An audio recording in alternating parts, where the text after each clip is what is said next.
저와 여러분이 그 마음이 하나님께로 향한다는 것입니다. 오늘 가사는 어머니의 기도지만 이 기도 가운데서 우리가 이렇게 신앙의 삶을 살면서 이 시간에 예배를 드릴 수 있다는 것, 이것이 우리에게는 큰 축복인 줄 믿습니다.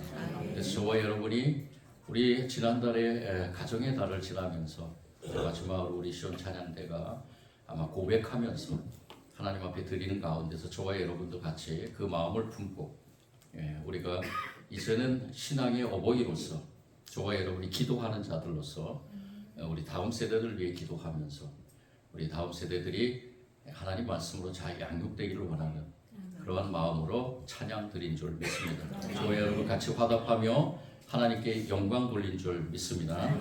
이 시간 우리에게 주시는 하나님의 말씀은 요한계시록 7장 9절에서 14절의 말씀입니다.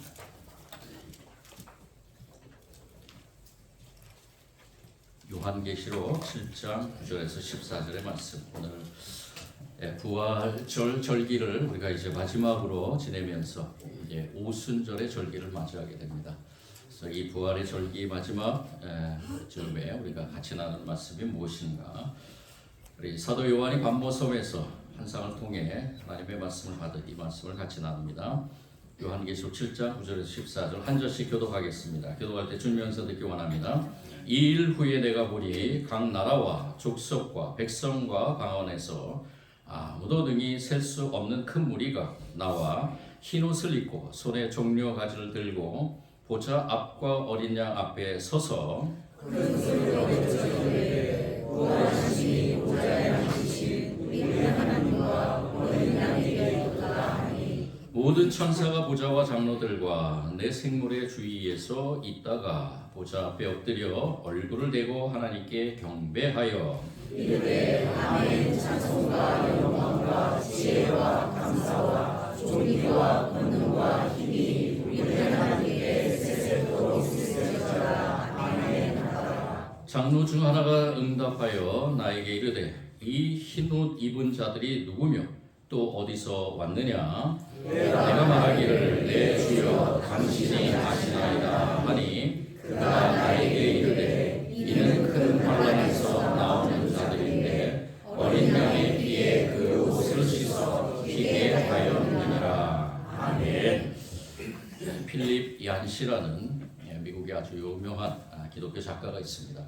필립 얀시가 쓴 내가 고통당할 때 하나님은 어디 계십니까? 라는 책이 최근에 발간되는데요. 이 필립 얀시가 쓴 내가 고통당할 때 하나님은 어디 계십니까? 라는 이 책은 하나님께서 우리에게 고통이라는 고난이라는 것을 왜 주셨는가? 라는 그러한 주제를 가지고 하나님의 말씀, 즉 성경의 말씀, 특별히 야고보서, 베드로전서와 그리고 고린도후서를 통해서 이 신약의 말씀을 통해서 그 해답을 찾아가는 책입니다. 그래서 이 책에서는 세 가지 질문을 합니다. 첫 번째는 왜 고통이 존재하는가라는 것입니다. 왜 고통이 존재하는가? 두 번째는 그러면 고통을 만났을 때 사람들은 어떻게 반응하는가? 이 고통을 만났을 때 일반적인 사람들이 반응하는 그 반응, 그리고 성도들이 반응하는 반응, 이 차이는 어디 있는가? 그리고 마지막으로 어떻게 고통을 이해해야 하는가? 즉 하나님의 백성들은 이 고통을 어떻게 이해해 나가야 되는가라는 것을 다룬 이 책에서 고통이 성도들을 하나님께로 향하는 계기가 된다라는 것을 강조하고 있다는 것을 알게 됩니다. 오늘 말씀에서도 이 대환란의 때에 누가 능히 서리오라는 이 질문에 대한 응답이 오늘 말씀이 아닌가 봅니다. 이 누가 능히 서리오라는 이 요한계시록의 6장 17절 말씀에 이 말씀을 질문을 가지고 이 사도 요한이 환상 속에서 한 가지 해답을 얻게 됩니다. 이거는 물론 사도 요한이 가진 것은 아니고 환상을 통해 이루어지게 되는데요. 이 환상은 오늘 이 말씀은 하나님께서 이 사도 요한에게 일곱 심판에 대해서 이 첫 인을 임봉할 때마다 일곱 개의 심판을 내리게 되는데 그 심판에서 여섯째 인과 일곱째 인 사이에 등장하는 그러한 말씀입니다. 삽입된 장면입니다. 이 장면 속에서 하나님은 이 사도 요한에게 아주 귀중한 것을 선포를 하게 되는데요. 그것이 무엇인가? 오늘 말씀 속에서 우리가 한 가지 환상이라는 것, 그리고 하나님께서 주신 계시의 말씀과의 관계, 그리고 이 말씀 속에서 우리가 한 가지 좀 깊이 깨달아야 될 것, 그것이 무엇인가? 그 고난의 삶에, 고통의 삶에서 우리에게 일어나는, 어차피 일어나는 이 필리비안 씨가 고백하는 그 일어나는 우리의 삶에서 이 고통을, 고난을 우리는 어떻게 해석할 것인가에 대한 아주 올바른 해답을 우리에게 주고 있다는 것을 알게 됩니다. 오늘 이 말씀을 통해 귀한 것을 깨닫고 삶의 자리에 나가서 승리하는 저와 여러분이 되기를 원합니다. 오늘의 이 장면을 조금 더 제가 깊이 해석해 드리자면은, 이 사도 요한이 인을 받을 때에 이 말씀 전에 14만 4천 명에 대한 환상을 보게 됩니다. 오늘 말씀 우리가 읽지는 않았지만 5절부터 8절까지의 말씀을 통해서 보면은 이스라엘의 그 12지파를 언급하면서 각 지파에서 1만 2천 명씩, 12,000명씩 14만 4천에 대한 4천 명에 대한 그것을 언급하면서, 그리고 그것 후에, 그리고 이 사도 요한이 또 따로 보니까 각 나라와 족속과 백성과 방언에서 아무도 능히 셀 수 없는 큰 무리가 나왔다라고 이렇게 봅니다. 이 사도 요한이 바라본 그 장면은 가장 중요한 것은 무엇이냐면은 흰 옷을 입은 셀 수 없는 무리라는 것입니다. 과연 이 무리가 누구인가? 이 무리는 어떤 무리인가? 쉬운 성경에서는 엄청난 군중이라고 기록되어 있는데요. 이 수많은 무리, 그러니까 셀 수가 없는, 그 사람이 도저히 그 숫자로는, 사람이 만들어놓은 그 숫자로는 헤아릴 수 없는 숫자를 의미합니다. 하나님만이 정해놓은 숫자죠. 이 숫자는 우리 인간들이 몇 명일지 도저히 셀 수 없는 그러한 숫자라는 것입니다. 그런데 그곳에 모인 사람들은 각 나라와 민족과 언어를 초월해서 모인 사람이다라고 말합니다. 이러한 사람들이 하나님 보좌 앞 어린 양 앞에 섰다라는 것이죠. 그런데 그들의 공통점을 살펴보니까, 이 사도 요한이 보니까 그 모두가 다 흰 옷을 입었고요. 그리고 손에는 종려 가지를 들고 있었다라고 얘기합니다. 신학자들은 이 의미를 어떻게 해석하느냐? 흰 옷은 바로 정결과 의로움으로 해석합니다. 정결과 의로움. 수많은 군중들이 흰 옷을 입었다는 것은 그들이 의롭다 인칭을 받았다는 거죠. 의로운 사람들이다, 정결한 사람들이다 라는 것입니다. 그리고 그들이 가지고 있는 종려나무는 무엇을 의미하느냐? 바로 승리와 찬양을 의미한다고 합니다. 이들이 의롭다 인칭받은 이들이, 수많은 그러한 사람들이 손에 든 그 종려 가지를 흔들 때에 자신들은 승리했고, 그리고 자신들은 또 누군가를 향해서 찬양하고 있다는 것입니다. 이 모습은 마치 유대절기인 초막절이나 예수님이 예루살렘으로 입성하실 때 백성들이 종려와 나무를 흔들었던 그러한 모습을 연상하게 하는 것입니다. 이 사실에 대해서 9절에서는 이렇게 얘기를 하죠. 이 일 후에, 우리 같이 9절 한 번 더 읽어보겠습니다. 시작. 이 일 후에 내가 보니 각 나라와 족속과 백성과 방언에서 아무도 능히 셀 수 없는 큰 무리가 나와 흰 옷을 입고 손에 종려 가지를 들고 보좌 앞과 어린 양 앞에 서서, 이들이 어디에 서 있느냐? 어린 양과 보좌 앞에 서 있다는 것입니다. 근데 보좌 앞에, 보좌는 누구를 의미하느냐? 바로 성부 하나님을 의미합니다. 이러한 보좌 앞에 서서 이 수많은 무리들 흰 옷을 입고 종려 가지를 들고 그 구원의 그 의미를 되새기면서 이들이 외치는 것이 있습니다. 그것은 무엇이냐? 바로 그 다음에 나오는 말씀이죠. 큰 소리로 외쳐 이르되, 같이 읽습니다. 구원하심이 보좌에 앉으신 우리 하나님과 어린 양에게 있도다. 무엇이? 구원이 보좌에 앉으신 우리 하나님과 그리고 어린 양에게 있도다. 어린 양은 누구를 의미하는 거예요? 예수 그리스도를 의미하죠. 보좌에 앉으신 그 하나님, 그리고 그 곁에 계신 어린 양이신 예수 그리스도를 향해서 구원하심이 누구에게 있느냐라는 것을 큰 소리로 외쳤다라는 것입니다. 이 구원하심이라는 소테리아라는 이 단어는 계시록 12장 10절과 또 19장 1절 말씀에 똑같이 나옵니다. 이제 우리 하나님과 구원과 능력이 날아와 라는 그 말씀과 할렐루야 구원과 영광과 능력이 우리 하나님께 있도다. 이 말씀에 이 소테리아라는 말이 그대로 적용되어 있습니다. 이 구원은 오직 우리 하나님과 그 하나님의 뜻에 이루어진 어린 양 예수 그리스도를 통해서만이 이루어졌다는 것을 강조하고 있는 것입니다. 흰옷을 입은 사람들, 의롭다 인침을 받은 사람들, 그리고 손에 그 종려 가지를 들고 외쳤던 그들의 외침에 단 한 가지 주제는 무엇이냐? 구원은 오직 하나님과 예수 그리스도를 통해서 이루어진, 하나님을 통해 예수 그리스도를 통해 이루어진 것을 외쳤다는 것입니다. 이 큰 소리로 외치는 이 사람들은 온 마음과 뜻과 정성을 다해서 외치는 찬양과 경배와 그리고 선포였다는 것입니다. 이들의 외침과 경배에는 환난에서 건진받은 자들의 감사와 환희가 함축되어 있다는 것을 알게 됩니다. 기쁨과 감사 그리고 환희, 이러한 모습을 가지고 이들이 그냥 의무적으로 아니면은 아무런 느낌 없이 외친 것이 아니라 이들의 모습을 바라보니까 너무너무 기쁘고 감사. 이제까지 어느 누구도 그 모습을 갖지 못했던, 사도 요한이 이제까지 경험해 보지 못한 그들의 모습을 바라본 것입니다. 정말로 감사와 기쁨과 환희가 넘치는 여러분들의 지금의 모습이 바로 그런 것 같습니다. 아멘. 여러분들의 모습이 감사와 기쁨과 환희가 넘치는 이 모습을 가지고 하나님께 찬양과 경배를 드리고 있다는 것을 알게 됩니다. 신약성경 전체를 통해서 일관되게 우리에게 강조하고 있는 것이 바로 이것입니다. 하나님의 은혜에 대한 구원, 하나님의 은혜에 대한 구원이 계속해서 강조되고 있다는 것이 이 마지막 요한계시록을 통해서 다시 한번 선포되고 있다는 것을 알게 됩니다.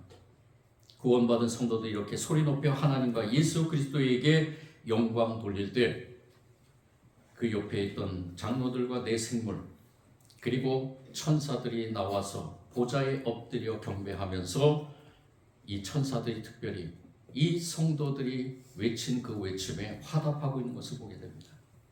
우리 11절과 12절 말씀 다 같이 읽어보겠습니다. 시작.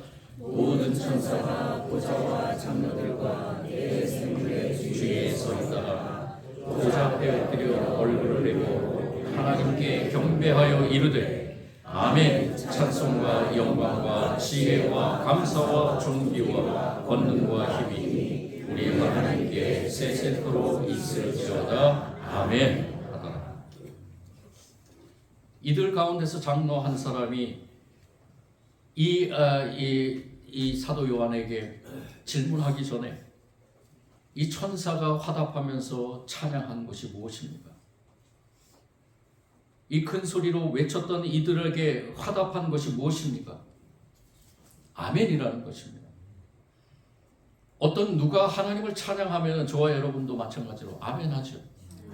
아멘으로 응답하고 아멘으로 같이 고백을 합니다. 그 고백에는 힘이 있고 능력이 있습니다. 아멘이라는 고백에는 힘과 능력이 있습니다. 저와 여러분이 같이 외치면서 천사가 그 찬양의 그 외침에 화답하는 것, 우리 하나님께 찬송과 영광과 지혜와 감사와 존귀와 능력과 힘이 영원토록 함께 할 줄 믿습니다. 아멘. 그 믿음의 고백이 저와 여러분에게도 있는 줄 믿습니다. 아멘. 그렇다면 이들은 누구였는가? 이렇게 천사도 화답하고 찬양의 도구로서 쓰임받는 그 장로들과 같이 있는 내 생물은 특별히 이전에 이 사도 요한의 환상을 볼 때 하나님을 찬양하는 그러한 존재였습니다. 특별히 세운 찬양대나 마찬가지죠. 이 내 생물들도 같이 화답하면서 대표적으로 천사가 이렇게 화답한 그 화답의 내용을 이끌어낸 이 무리들은 과연 누군가라는 것입니다. 이 사도 요한에게 장로들 가운데 한 사람이 묻지요. 이 흰옷 입은 사람이 누구냐?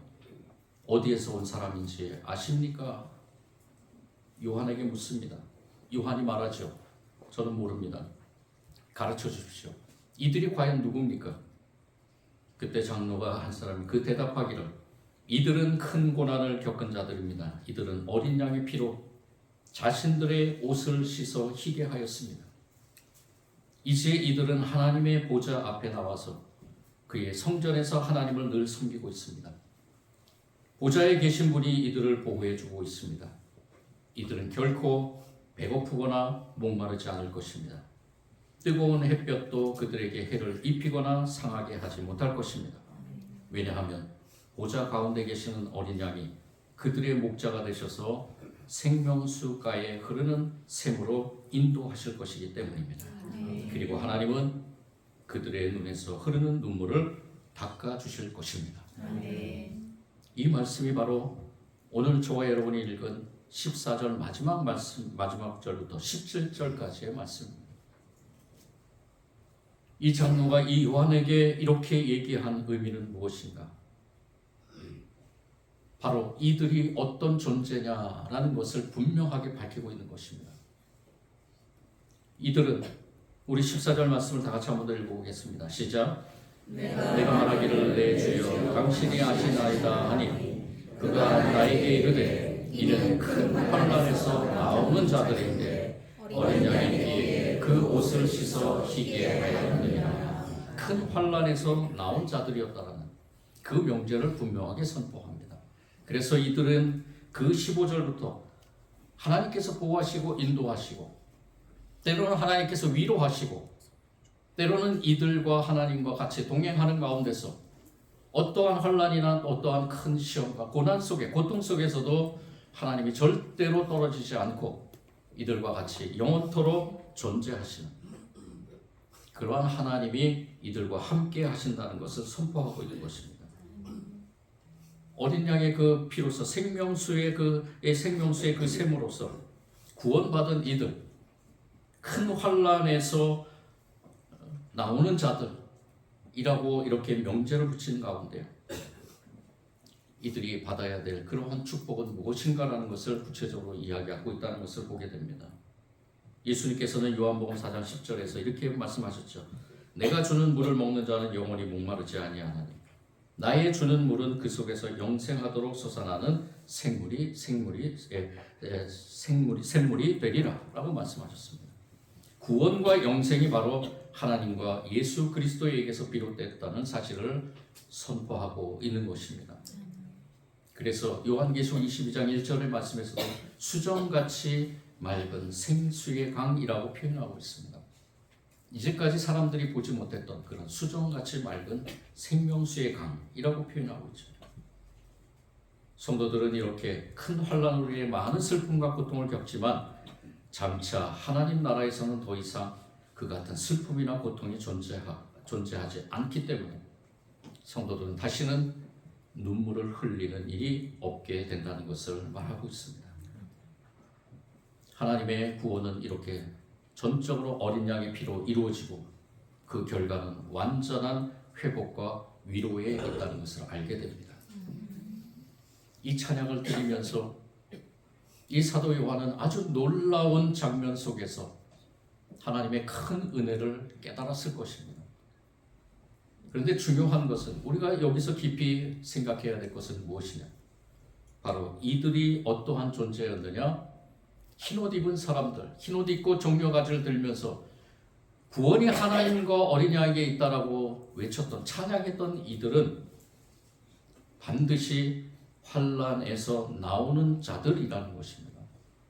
그냥 존재한 것이 아니라 환난에서 나온 자들이라는 것입니다. 환난에서 나온 자들에 대한 의미는 무엇일까요?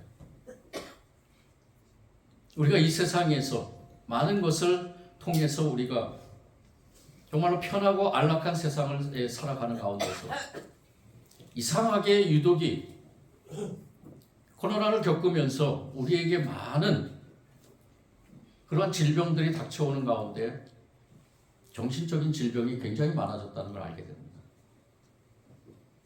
우리가 더 잘 살게 되고 좋은 음식도 많이 먹고 좋은 것들도 많이 누리고 어느 곳에 가든지 참 편하고 그러한 안락한 것들이 많이 있는데 왜 우리에게는 이러한 질병들이 많이 일어나는가?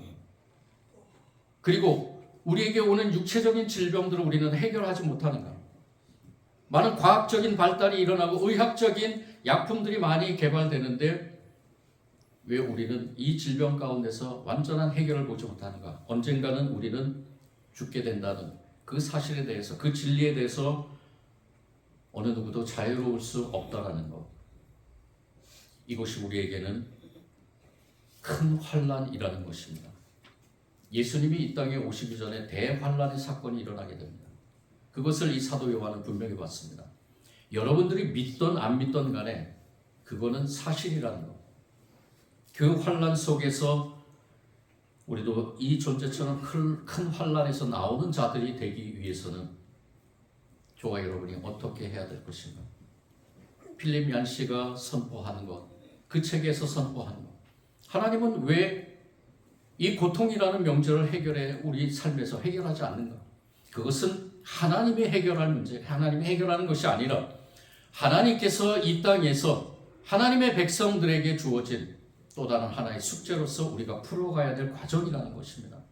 그 풀어가야 될 과정에서 이 숙제를 잘 풀이한 사람들, 승리한 사람들은 바로 이 환난에서 나오는 자들이 된다는 것이죠. 저와 여러분이 그렇게 되길 원합니다. 환난에서 나오는 자들. 그렇다면 저와 여러분이 꼭 잊지 말아야 될 두 가지의 단어가 있습니다. 그것이 무엇이냐? 바로 부활, 소망, 그리고 인내입니다. 믿음의 인내입니다. 여러분들에게 부활 소망이 있습니까? 이 시간 저와 여러분 이 예배 가운데서 예수님께서 우리를 십자가 지셨지만 부활하셨다라는 것, 그리고 이제 나도 죽음의 길을 가지만 언젠가 우리의 육신의 죽음이 다하지만 연약한 이 육신, 지금 우리가 건강하다고는 하지만은 언젠가 주님께서 하나님께서 우리를 부르시면 이 육체의 장막은 끝납니다. 그런데도 불구하고 나는 그 죽음 가운데서 부활 소망으로 그 죽음을 승리할 수 있는가라는. 그리고 지금 우리가 살아가는 이 삶에서 어떠한 고통과 고난도 우리가 그 부활 소망으로 승리해 나갈 수 있는 인내의 믿음이 우리에게 있느냐라는 것을 질문하게 됩니다.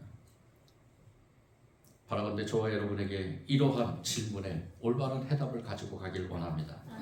어거스틴은 이렇게 선포합니다. 인내는 은혜의 시험이다. 인내는 은혜의 시험이다. 하나님을 사랑하는 자는 그분의 약속을 인내로 기다린다. 루터도 이렇게 선포합니다. 인내는 고난의 신학교이다. 여기에서 참된 신학자가 빚어진다. 칼빈도 이렇게 얘기합니다. 하나님을 신뢰하는 진짜 믿음은 시험 속에서 끝까지 인내하며 그 인내 안에서 소망은 더욱 확고해진다 라고 말합니다. 성경의 말씀도 끊임없이 이 인내에 대해서 선포를 합니다. 빌립보서 2장 12절 말씀에 그러므로 나의 사랑하는 자들아 너희가 나 있을 때뿐만이 아니라 더욱 지금 나 없을 때에도 항상 복종하여, 항상 복종하라는 것은 항상 인내하라는 것입니다. 하나님께만 복종하라는 것은 하나님 앞에 인내하라는 것입니다. 믿음으로 승리하라는 것이죠. 복종하여 두렵고 떨림으로 너희 구원을 이루라. 히브리서 12장 1절 말씀에도 이렇게 선포합니다. 이러므로 우리에게 구름같이 둘러싼 허다한 증인들이 있으니 모두 무거운 것과 얽매이기 쉬운 죄를 벗어버리고 인내로서 우리 앞에 당한 경주를 경주하며. 야고보서 1장 3절에 4절 말씀입니다. 이는 너희의 믿음이 믿음의 시련이 인내를 만들어내는 줄 너희가 알미라. 인내를 온전히 이루라. 이는 너희로 온전하고 구비하여 조금도 부족함이 없이 되게 하려 함이라. 로마서 8장 28절 말씀. 우리가 보지 못하는 것을 바라면 참음으로 기다릴지니라. 계시록 14장 12절 말씀. 성도의 인내가 여기 있나니 예수에 대한 믿음을 지키는 자니라. 우리에게 하나님께서 원하시는 것이 무엇인가? 예수님께서 이 땅에 오시기 전에 또는 저와 여러분이 육신의 장막이 닿아서 하나님이 부르시는 우리의 영혼이 하나님 앞으로 갈 때 하나님께서 저와 여러분에게 확인하고자 하는 그것이 무엇인가? 바로 부활 소망을 갖는 참된 인내의 신앙이라는 것입니다. 여러분들 꺾이지 마시기 바랍니다. 좌절하지 마시기 바랍니다. 두려워하지 않기를 원합니다. 아멘. 우리가 이 시대적 사명을 가지고 우리 나라와 민족을 위해서 또 전 세계를 바라보면서 우리를 시험하고 우리를 넘어뜨리고 우리를 두렵게 하고 우리를 이 땅 가운데서 하나님 나라의 백성으로 살아가지 못하도록 많은 것으로 유혹할지라도 저와 여러분은 끊임없이 믿음의 인내로서 승리해 나가야 될 줄 믿습니다. 이것보다 더 큰 환난을 겪은 성도들은 승리해서 환난의 큰 환난 속에서 흰옷을 입고 종려가지를 들고 하나님을 찬양하는 그 무리들의 저와 여러분도 같이 임하게 될 줄 믿습니다. 그럼 시시때때로 하나님의 위로하심이 이 말씀처럼 또한 요한계시록 21장 4절 말씀처럼 모든 눈물을 그 눈에서 닦아주시니 다시는 사망이 없고 애통하는 것이나 곡하는 것이나 아픈 것이 다시 있지 아니하리니 처음 것들이 다 지나갔습니다. 새 하늘과 새 땅이 이 땅에 이루어질 때 저와 여러분은 이러한 존재로서 하나님과 같이 귀한 하나님 나라의 백성으로 살아가게 될 줄 믿습니다. 사랑해 주님 감사합니다. 부활 소망은 우리에게 인내의 삶을 살게 합니다. 우리가 이 믿음을 가지고 사도 요한이 아주 오래전에 반모섬에서 바라본 그 하나님 나라에 대한 비밀의 그러한 장면을 우리가 나누면서 하나님께서는 이 땅에서 어떠한 큰 환난 속에서도 믿음을 지키며 하나님 앞에 나오는 자들이 어떠한 존재인가를 분명하게 선포하셨습니다. 오늘 이 시대에 저와 여러분의 우리 모두에게 오는 큰 환난은 무엇입니까? 믿음을 저버리게 하는 모든 것들, 그것들이 다 큰 환난일 줄 압니다. 주님, 우리와 함께 하시는 주님, 이 모든 환난 속에서 우리가 승리해 나가게 하여 주시고 또 이것보다도 더 큰 환난이 올지라도 우리의 믿음이 흔들리지 않고 오직 주님과 동행하며 끝까지 최후의 승리자로서 새 하늘과 새 땅이 이곳에 이 하나님의 귀한 나라가 임할 때 우리는 승리하는 자로서 흰 옷을 입은 자들로서 종려가지를 들고 주님을 찬양하는 그러한 백성이 되게 하여 주옵소서. 끝까지 인도하실 줄 믿고 예수님 이름으로 기도드립니다. 아멘.